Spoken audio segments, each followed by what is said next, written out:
성경에서도 가장 길고 시편 중에서도 가장 긴 절을 가진 것이 바로 오늘 다는 아니었지만 일부분이었지만 119편입니다.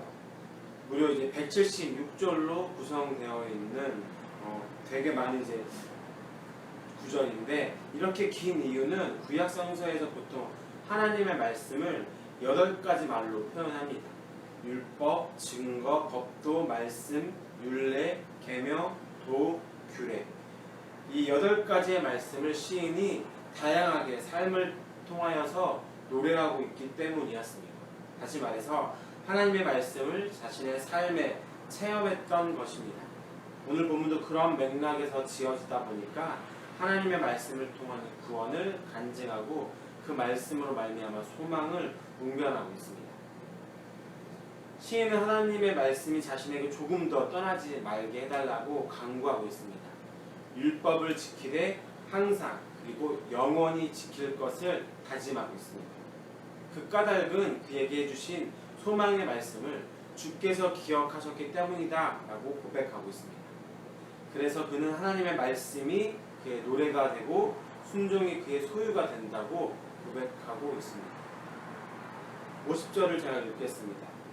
이 말씀은 나의 고난 중에 위로라. 주의 말씀이 나를 살리셨기 때문이다. 시인이 이 고통 가운데서도 위로를 받는 것은 주의 약속이 그를 되살렸기 때문이다 라고 고백합니다. 여기서 위로라는 말은 이 마음을 바꾸다 혹은 긍휼히 여기다, 위로하다의 뜻을 갖고 있습니다. 따라서 고난 중의 위로라는 말은 슬픔 가운데 있는 시인의 마음을 언약의 말씀이 위안을 주고 회복시켜 주었다라는 의미로 볼 수 있을 것 같습니다. 그러면서 후반부에 있는 살리셨다라는 것도 죽음으로부터 회생이라기보다는 마음이 새롭게 되어서 다시 용기를 내어서 일어났다는 뜻에 조금은 더 가깝습니다. 모두 약한 것을 치유하시는 하나님의 말씀으로 인함이었습니다. 55절을 제가 한번 더 읽겠습니다. 여호와여, 내가 밤에 주의 이름을 기억하고 주의 법을 지켰나이다. 내 소유는 이것이니 곧 주의 법도들을 지킨 것이니이다. 시인의 그 신앙 고백이라고 볼 수 있습니다. 비록 자신은 가진 것과 그리고 이렇게 내세울 것은 없지만 다만 주의 법을 준수하고 시행했다는 것입니다. 여기서 밤은 고통과 근심의 때로 볼 수 있을 것 같습니다. 주의 이름을 기억한다는 것은 하나님의 성품이나 혹은 약속하신 바를 묵상하고 상기한다라는 뜻입니다. 따라서 고난으로 인해서 염려하는 가운데서도 하나님의 말씀을 기억하고 그 법을, 그 말씀들을 따랐다라는 것입니다. 이것이 시인이 유일하게 소유한, 다시 말하면 하나님의 말씀의 순종입니다. 시편 이 119편의 저자는 알 수가 없는 미사입니다. 오늘 본문에서 보면 이제 왕들 앞에서 주의 교훈들을 말할 때에 수치를 당하지 않게 해달라고 말하는 것을 보면 아마도 선지자나 제사장 혹은 이스라엘의 왕으로 판단될 수도 있을 것 같습니다. 어쨌든 누가 됐든지 간에 여기서 왕들은 이방의 왕들을 포함하는 열왕이라는 뜻을 갖고 있는데, 그런 왕들에게 어떤 교훈을 말하려면 적어도 그러한 신분의 사람이 되어야 했기 때문이었습니다. 더군다나 그가 전하는 것은 다름 아니라 주의 교훈, 즉 열왕들을 향한 하나님의 메시지였습니다. 따라서 그는 하나님의 말씀을 전하고 따르는 사람임에 틀림없이 보아야 할 것 같습니다. 그러니 당연히 우리가 이 고백들을 묵상해야 할 이유가 바로 여기에 있는 것 같습니다. 하지만 본문의 내용을 미루어 보았을 때 하나님의 말씀을 따르는 사람의 고백치고는 너무나도 처절한 상황 가운데 있는 것들을 바라봅니다. 그래서 혹은 믿음이 없는 사람인가? 라고 의심이 들 수도 있을 것 같습니다. 그런데 오히려 하나님의 말씀을 따라간다라는 것은 우리가 보통 만사형통에 될 것 같은 그러한 체면에 빠져 살지만, 실제로는 하나님의 말씀을 따르는 사람의 인생을 살펴보면, 그리고 하나님의 성경 가운데 있는 하나님이 사용하신 그 사람들을 살펴보면 고난의 시간이 오히려 더 길고 힘들었다는 것들을 볼 수 있습니다. 다윗도 우리가 문자적으로 보아서 그렇지 시편에서 나오는 말들을 잘 보면 정말 어찌 믿음 없는 사람처럼 고백하고 심지어는 그 당시의 말로 육두문자를 사용해서 내가 얼마나 힘든지 아냐라고 하나님께 따져 묻는 그 다윗의 고백들을 심심치 않게 볼 수 있습니다. 오늘 본문에 어디를 보더라도 이 만사 형통의 삶을 사는 사람의 모습이라기보다는 벼랑 끝에 서 있는 그러한 정말 절박함 가운데 있는 모습을 느낄 수가 있습니다. 그럼에도 불구하고 시편 기자는 다른 것에 눈을 돌리지 않고 오히려 하나님 말씀에 집중합니다. 흔히 위기가 오면 사람들은 도와줄 거리를 찾게 됩니다. 그리고 눈에 확실하게 보이는 그 담보할 것을 붙들게, 그리고 그것으로 인하여서 내 마음이 안정감이 얻기를 원합니다. 더불어서 헤쳐나갈 정보를 얻으려고 분주한 그 시간들을 보냅니다. 하지만 시인은 하나님의 말씀 가운데 나아가고 있다라고 고백합니다. 생명의 주인 되신 하나님께 전적인 소망을 두는 것을 이 말씀을 통해 다시 한 번 더 그의 고백을 통해서 알 수 있습니다. 하나님의 말씀을 따르는 것만이 나를 살릴 수 있다는 것을 알았기 때문이었습니다. 우주의 모든 질서를 만드신 하나님께서 그 원리에 입각해서 말씀을 하고 계시기 때문에 그분의 말씀이 틀린 적이 없기 때문이었습니다.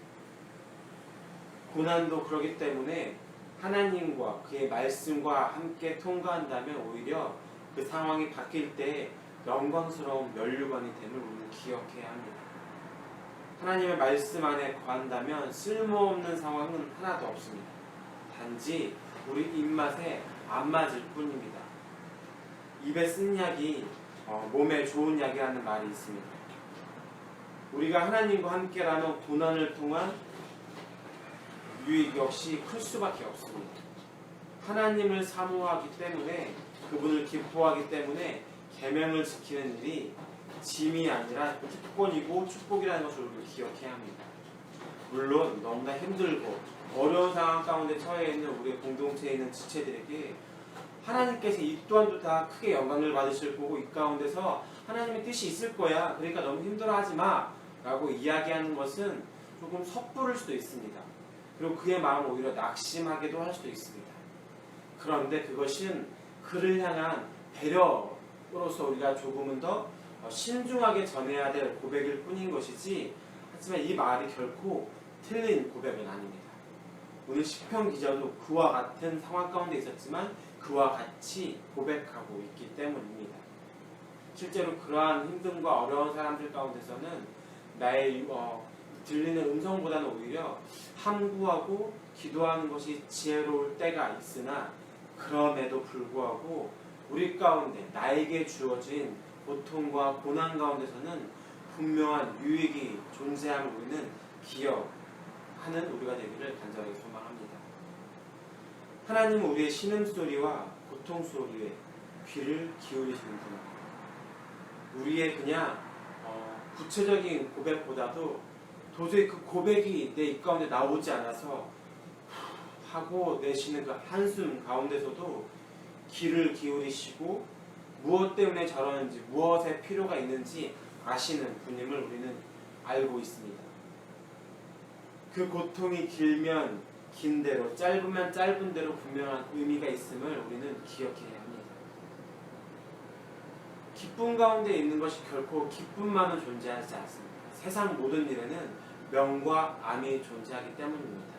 우리가 기쁜 일을 있을 때에는 어두운 면은 잘 보지 못하기 때문에 기쁨에만 볼 수도 있지만, 분명한 것은 그 가운데 어두운 면도 분명히 존재합니다. 반대로 이야기한다면 우리가 힘들고 어려운 가운데 있을지라도 분명히 그 가운데 어둠이 크게 보일 뿐 그 뒤에는 밝음도 분명히 존재합니다. 짧게 저의 삶을 간증해본다면, 누구라도 부모님의 이혼을 겪는 것은 기쁜 일이 아닙니다. 그것은 굉장히 저주받은 느낌일 것이고 처절함 가운데 있을 것입니다. 근데 제 삶을 이렇게 보았을 때 그것이 결코 저에게 마이너스였고 힘들고 어두운 것만 아니었습니다. 오히려 그 가운데 말로 고백할 수 없는 은혜가 있었고 오히려 그런 것들을 통하여서 저와 비슷한 삶을 살았던 사람들에게 조금은 더 신중하고 지혜로운 그리고 조금은 더 위로의 말씀을 잘 전달할 수 있는 계기 그리고 제가 하나하나 헤아릴 수 없는 수많은 유익들이 있었음을 진심으로 고백할 수 있습니다. 이렇듯이 우리의 고난은 결코 쓸데없이 버릴 것만 있는 것은 아닌 것 같습니다. 고통을 말씀으로 통과할 때 우리의 영적인 체력은 강해질 수밖에 없습니다. 연단은 우리를 믿음의 사람으로 만들어줍니다. 무조건 빨리 고난을 피하려고 우리가 무리수를 두기보다는 하나님의 말씀을 날마다 듣고 그 말씀 가운데 살아 고난을 넉넉히 통과하는 우리가 되기를 소망합니다. 때로는 단번에 통과해야 될 고난도 있습니다. 하지만 바벨론에게 70년이라는 시간 동안 그 시간을 견뎌야 하는 경우도 있었던 것처럼 이스라엘 민족이 그들의 죄로 인해서 여러 가지 이유들 때문에 70년 동안 그럼에도 불구하고 그 가운데서 견뎌냈어야 하는 것이 하나님의 뜻이었던 것처럼 일정한 그 시간을 통과해야 하는 경우도 있습니다. 그리고 그 가운데서 넉넉히 우리가 그것들을 견뎌내는 우리가 되기를 간절하게 소망합니다. 하나님의 말씀을 가진 자들에게 그러한 특혜와 힘이 있습니다. 시인은 왕들 앞에서 결코 수치를 당하지 않았을 것입니다. 왜냐하면 그에게는 하나님의 말씀이 있었기 때문입니다. 고난에 우리의 눈과 초점이 있기보다는 하나님께 초점을 맞추고 살아가는, 그래서 고난 가운데 절망하는 사람이 아니라 고난 가운데 하나님을 바라봄으로 나아갈 수 있는 우리가 되기를 간절하게 소망합니다. 기도하겠습니다. 하나님, 우리가 여러 가지 상황들 가운데 하나님의 말씀을 따라가면서 여러 가지 상황 가운데 있음을 고백합니다.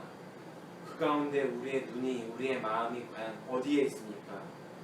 때때마다 우리가 나의 시선과 나의 마음을 땅에 두는 것이 아니라 고개를 들어서 저 높이 계신 하나님을 바라봄으로 우리 가운데 펼쳐진 이 모든 상황들을 잘 견뎌내고 이겨낼 수 있는 우리 될 수 있도록 하나님 주시옵소서. 오늘 또한도 하나님의 말씀에 순종하며 살아가는 우리 모두들 될 수 있도록, 그래서 우리 상황 가운데 있는 여러 가지 어려움과 힘듦들을 능히 감당해낼 수 있는 우리에게 허락하여 주시옵소서. 이 모든 말씀 예수님의 이름으로 기도했습니다.